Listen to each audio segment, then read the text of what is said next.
ইয়া বানি আদম খুযু জিনাতাকুম, জিনাত মানে সৌন্দর্য। আমার বনি আদম কি, আমার বান্দাকে আমি আল্লাহ তাদেরকে এলান করলাম, আমার বনি আদমকে, আমার বান্দাকে খুযু জিনাতাকুম, তোমরা সুন্দর পোশাক পরিধান করেন। আয় আল্লাহ বাড়ি তারা কোন সময় সুন্দর পোশাক পরিধান করব, তোমরা পবিত্র পোশাক পরিধান করেন।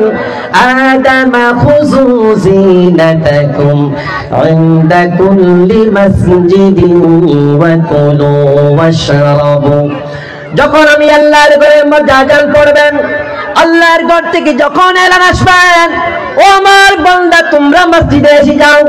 আল্লাহু আকবার, আল্লাহু আকবার।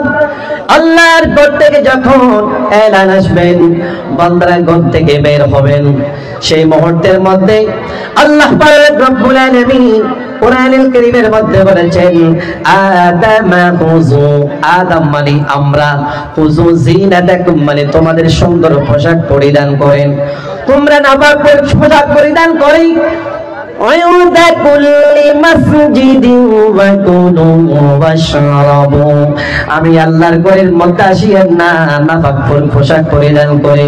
তোমরা যে সতরগুলা তোমাদের জন্য যেভাবে আমি আল্লাহ ফরজ করে দিয়েছি, হাঁটুর নিচে পর্যন্ত, নাভির উপরে হাঁটুর নিচে যে পোশাক পরিধান করে এই ফরজগুলা আদায় করে পবিত্র হয়ে আমি আল্লাহর ঘরে চলে আসো।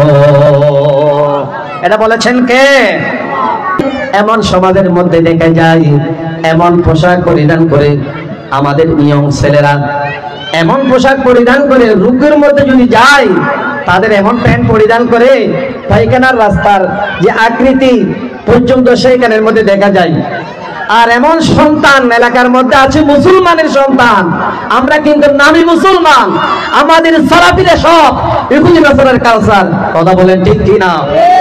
আমরা এমন সন্তান, মুসলমানের সন্তান। আমার নবী এটার জন্য চিন্তা করছেন আমার উম্মতরা জাহান্নামের মধ্যে যাবেন, কারণ জিনাত এই সুন্দর পোশাক পরিধান তারা তো করবেন না, ইহুদি নাসারার কালচার মুসলমানের ঘরের মধ্যে এসে যাবে।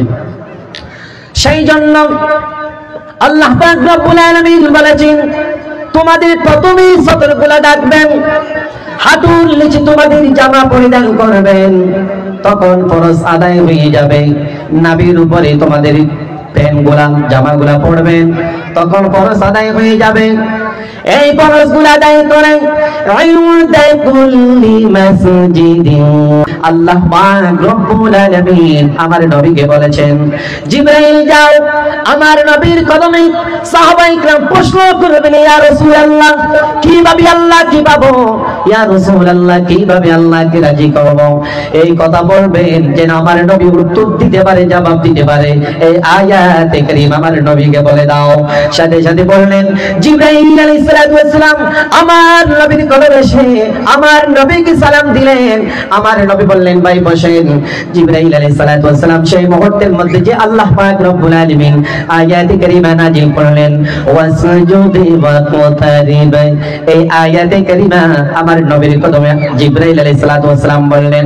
আমার নবী মুস্কি হাসি দিয়ে জিবরাইল আলাইহিস সালামের দিকে তাকিয়ে রইলেন। জিবরাইল বললেন ইয়া রাসূলুল্লাহ ইয়া হাবিবাল্লাহ, আপনার জন্য আমার প্রভু কি পাঠিয়েছেন ইয়া রাসূলুল্লাহ ইয়া হাবিবাল্লাহ। আমি যখন আয়াতে কারীমা নাযিল করলেন, আল্লাহ পাক রব্বুল আলামিন পাঠালেন, আমি যখন পড়লাম সাথে সাথে আপনি মুস্কি হেসে দিয়েছেন, খুশি হয়েছেন। ইয়া রাসূলুল্লাহ ইয়া হাবিবাল্লাহ, আমাকে একটু বলেন না। সেই মুহূর্তের মধ্যে আমার নবী বলেছেন ভাই জিবরাইল আল্লাহ পাক রব্বুল আলামিন আমার কদমে আয়াতে কারীমা নাযিল করলেন।